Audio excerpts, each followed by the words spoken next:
Hi friends, welcome to மது சமையல். இன்றைக்கி நம்ம ரொம்ப ஹெல்த்தியாக டேஸ்டியான ஒரு ரெசிபி பார்க்க போகிறோம். முருங்கைக்கீரை ரசமும் அப்படியே அந்த 2-in-1 மாதிரி அதிலையே நாம் முருங்கைக்கீரை பொரியலும் பார்க்க போகிறோம். இது என்னோட சித்தி கனிச்சித்தி செஞ்சு காமிக்க போகிறாங்க. வாங்க இந்த டேஸ்டியான சமையலை எப்படி பண்ணுறதுன்னு பார்க்கலாம்.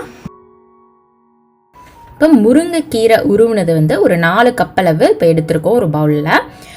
அதை நல்லா தண்ணி விட்டு நம்ம இந்த மாதிரி ஊற வச்சுக்கலாம். அதெல்லாம் நல்லா மூழ்கிற அளவுக்கு ஒரு 5 நிமிஷம் நம்ம அப்படியே விட்டோம்னா தூசியெல்லாம் கீழே தங்கிரும். 5 நிமிஷத்துக்கு அப்புறமா நம்ம அதை நல்லா வடித்து எடுத்துக்கலாம். இப்போது நம்ம 1 டேபிள் ஸ்பூன் அளவுக்கு துவரம்பருப்பை நல்லா 2 வாட்டி அலசிட்டு இப்போ நம்ம இந்த கீரை ஊற வச்சுருந்தோம் பாருங்கள், அதை நல்லா வடிதட்டுக்கு நல்லா ஃபுல்லாக மாற்றிடலாம். இப்போ துவரம்பருப்பை கழுவி வச்சது நல்லா ஒரு 3-3.5 கப் அளவு தண்ணி விட்டு நல்லா கொதிக்க விட்டுறலாம். அந்த தண்ணி கொதிச்சதுக்கப்புறமா கழுவி வச்ச முருங்கைக்கீரை இலையை நம்ம இதில் போடுற வேண்டியதான். நல்லா அகலமான பாத்திரமாக எடுத்துக்கலாம். ஏன்னா நிறையா கீரை அப்படிங்கிறனால நமக்கு இடம் பிடிக்கும்ல, அதனால் நாங்கள் கொஞ்சம் பெரிய குக்கராக எடுத்துருக்கோம். நீங்கள் ஏதாவது அகலமான பாத்திரம் எடுத்துக்கலாம். இது அப்பப்போ இந்த மாதிரி கிளறி விடுங்க. அந்த கீரை நல்லா வெந்து வரட்டும். இப்போ ரசத்துக்காக 5 வரமிளகா மிக்சி ஜாரில் போட்டுடலாம். அப்புறம் ஒரு பெரிய டேபிள் ஸ்பூன் அளவு சீரகம், ஒரு கொத்து கருவேப்பிலை. இதை ஃபஸ்ட்டு தண்ணி விடாமல் ஊட்டிட்டு அதுக்கப்புறமா கொஞ்சமாக தண்ணி விட்டு ஊட்டினோன்னா நல்லா மையாக அறுபட்டுரும். இப்போ கொஞ்சமாக கல்லுப்பு நம்ம சேர்க்க போகிறோம். எப்போன்னா இந்த கீரை இந்த பருப்பெல்லாம் 3/4 பதம் வெந்திருக்கும்ல, அந்த ஸ்டேஜில் சேர்த்துக்கலாம்.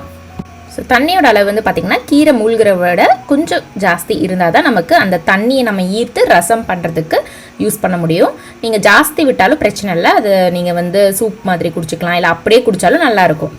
இப்போது இந்த கீரை பருப்பு எல்லாமே நல்லா வெந்துருச்சு.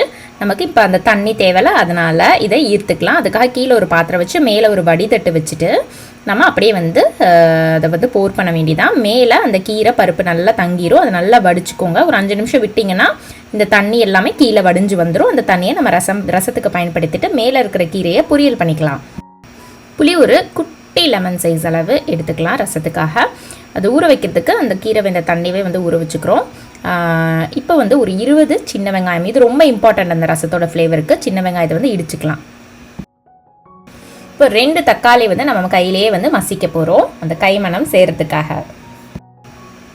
இப்போ நம்ம ஆல்ரெடி ஊற வச்சுருக்கோம் பாருங்கள் புளி, அதை நல்லா கரைச்சிக்கலாம். கரைச்சிட்டு நம்ம அந்த புளி தண்ணியை இந்த தக்காளி கூட சேர்த்து அப்படியே மசிச்சுக்கலாம் தக்காளியை.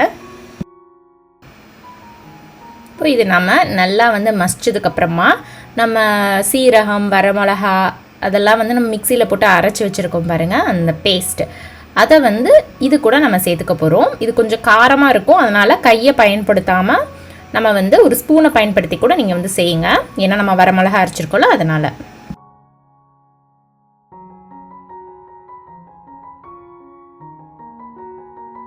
ஆல்ரெடி கீரை தண்ணியில் நம்ம உப்பு போட்டிருக்கோம்ல கீரை வேகிறப்போ, அதனால் பார்த்து டேஸ்ட் பண்ணிவிட்டு உப்பு பார்த்துட்டு போடுங்க.